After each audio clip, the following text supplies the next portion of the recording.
BAHARKA IDP CAMP ERBIL.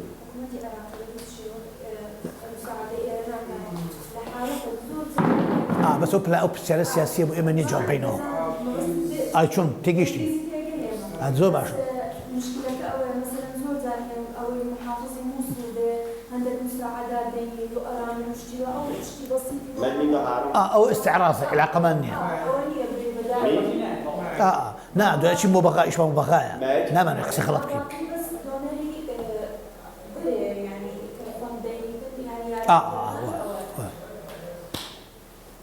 So I have to look. Okay, we can start. Because every camera is rolling. The first question is. Yeah. Okay, every camera is rolling. What is the Candle? Is a big international organization. Please explain us and introduce for Hungarian viewers what is Candle. What is your main mission, please? Okay, Candle is one of the largest partner of UNHCR. We are implementing UN program here in KRI, in Kurdish region. Candle has been operating in Kurdistan for the last 25 years. We have been, despite the ups and downs, we have been here confronting all the challenges. We were able, with the support and the strong partnership with the UNHCR, to develop a very competent infrastructure, operational infrastructure here, with the competent teams. Third, the model that of operation Candle is providing is mixed of international and national expertise. So at the moment, we are providing the basic services inside the camps and outside the camps, sort of legal aids, cash assistance, referral of the very vulnerable groups in terms of the health, education needs. Please describe me the situation. How many people and how many camps are your umbrella? At the moment, we are in BAHARKA camp, which have around 4,100 individuals, and mainly those are the people are coming from the surrounding areas of the Mosul city. The camp has been established in 2014, and it is being supervised by UNHCR and local authorities in the Iraqi Kurdish region. We talked about before the interview that Mosul situation is a huge question in your life, in your job also. Please explain me the situation, the humanitarian situation is Mosul, because I guess Mosul at this moment is under attack, yes? Not at the moment. As far as the humanitarian situation is concerned, it's very blurred, and it's expected at any time something on the military level may happen. For the humanitarian, at the moment, in Kurdistan, in Iraqi Kurdistan, there are around 1,500,000 IDPs, displaced people, internally displaced people, and refugees from Syria. So already the region is really under pressure, which accompanied with the very critical financial and economic situation, and also the threat, of course, of Daesh on the border. At the moment, if more people are displaced, the region will not be able to really accommodate them.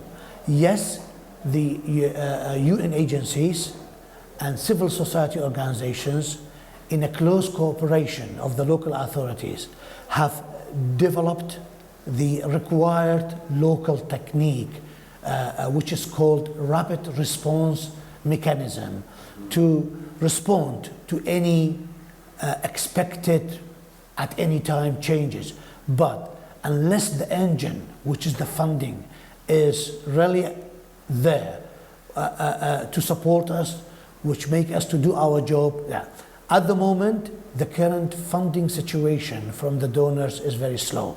So far, until the end of April of this year, only 23% of the required fund, which was supposed to be receiving 100% of that, which is around $861 million. And this is the minimum that the donors have to pay to respond to the very basic needs of the vulnerable groups.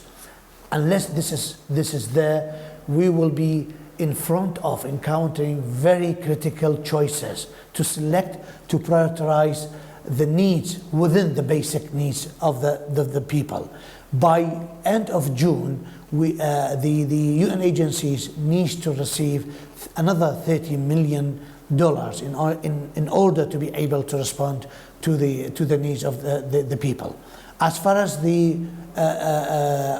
further displacement is concerned, if something happened from Mosul city, I would expect we will be in a very desperate, urgent position from the international community to respond promptly, urgently to that need. You talk about that it should be a humanitarian catastrophe there. Describe me this. Why? One of the problem which is really happening now, which will happen if such displacement happen, is that the people of the local community of Mosul don't know where to go.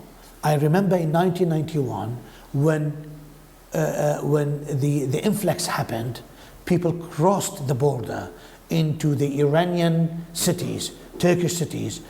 At that time, there was a local host community receiving people there, within their houses, within their properties. Even the pressure on the camps was less there. Now the situation is different. The local host communities do not have the ability to receive people. So the unknown destiny is really waiting for the people, is ahead of the people if the displacement happen from the main city of Mosul. We talk about that your organization and the charity organization need here help. What kind of help do you need now at this moment for the refugees people? I mentioned that the funding is really at the very critical phase.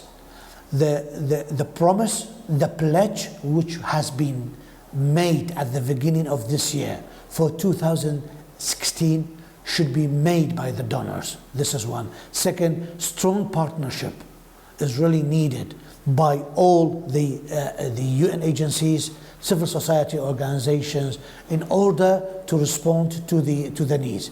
At the moment, there are 17 clusters which have been established.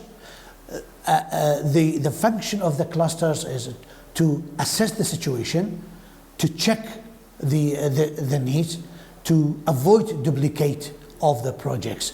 So strengthening that clusters is really a responsibility of all of us, let alone the coordination with the local authorities, which is really helping to a great extent within the realistic capacity they have to do our job. Thank you very much. We are ready, but I would like to walk with you around the camp and describe the situation with how the refugees people can live in the camp, okay? Sure. Thank you very much. Thank you. You can start every cameras. I knew it is going to fall. It's okay. It's okay? It's $300. In short? In short? No, without discount. No, you can keep that. Should I keep that? I will. Focus puller. Yeah, sorry. Behind you, we can see a map. Please describe, please explain us what we can see behind on the wall, and how many people live in this camp, and what is the name of the camp, please. This is BAHARKA IDP CAMP. IDP is the internally displaced people, people inside Iraq, not refugees outside the camp, outside Iraq. So here's the map of the camp. For the moment, we have 850 families in the camp, like 4,150 individuals. And most people are coming from Mosul and surrounding areas of Mosul. When we are talking about Mosul, we have to, imagine there is a different ethnic group in the area. Like in the camp, we have Shabak, Kaki, and Arab Sunni, Arab Shia, Turkoman, and 21 Palestinian family, where they have been refugee in 1948, but after fall down of Mosul in 2014, they become IDP now in the camp. There is 4 sectors we have in the camp, as you can see, A, B, C, D, E. The people, there was an election. These sector leaders have been chosen by people inside the camp, okay, in a very democratic way. We had like 21 candidates. People came and chose their candidate. And each sector represents 1 person we have. And when there is a kind of, announcement, when there is a kind of message I have, I have a meeting with the sector leaders, and I explain to them they will spread out among camps. Yeah. What is this side, F, G, and H? Yeah, this is we call the red zone, because the ground is, they have a, technical issues and been sinking. You see, for the moment we don't have any kind of family here. Mm-hmm. We all move to this area. And here we have 2 kind of, shelter, caravan and tent. Mm-hmm. Caravan, there is some kind of certain criteria for those people, for example, like it should be female head of household, or chronic diseases, or disabled people who are living in the caravan areas, and ordinary people are living in the tents. Yeah. What about how can you handle the situation with the children? This is always the biggest question. What about the children, maybe from 6 years until 10 years, 30s, and so on? Do you have school or kindergarten? Explain us, please. Yeah. For the moment, I have 2 main schools in the camp, but beside schools, because this is summertime and there's a holiday, and we have centers, social centers, space children we have. For example, we have a drop-in center in the camp. We have a PANA, we have a POW, we have a BCF center where they are doing on daily basis, mm-hmm. Activity for kids, for children, for adults. We have different kind of activities for people for the summer break. Okay. Yeah. Thank you very much. We are ready. Okay. Now, can we see this place maybe the?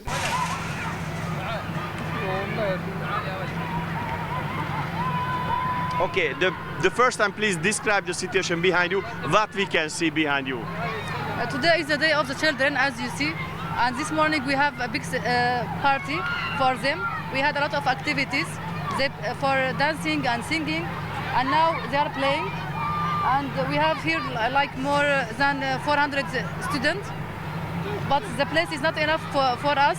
And every day the place the students are increasing the number, and we need more and more caravans, more space, because the space is not enough for them, and we need more teachers, and we need more support.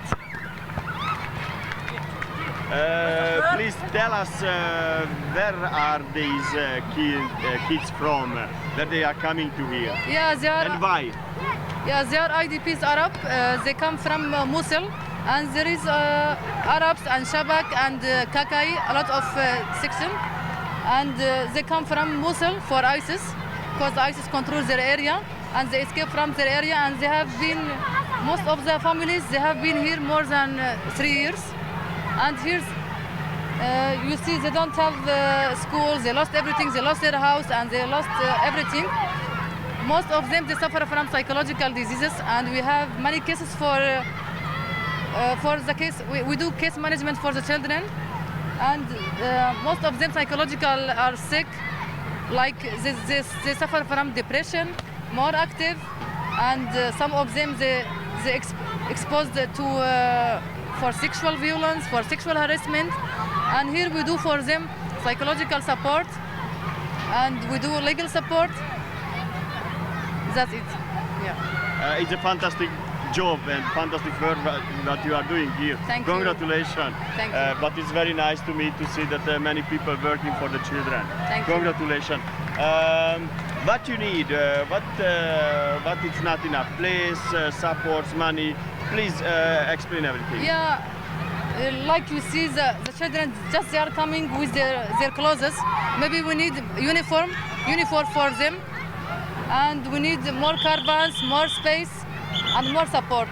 Because our local NGO they support us, but we need more support from other places.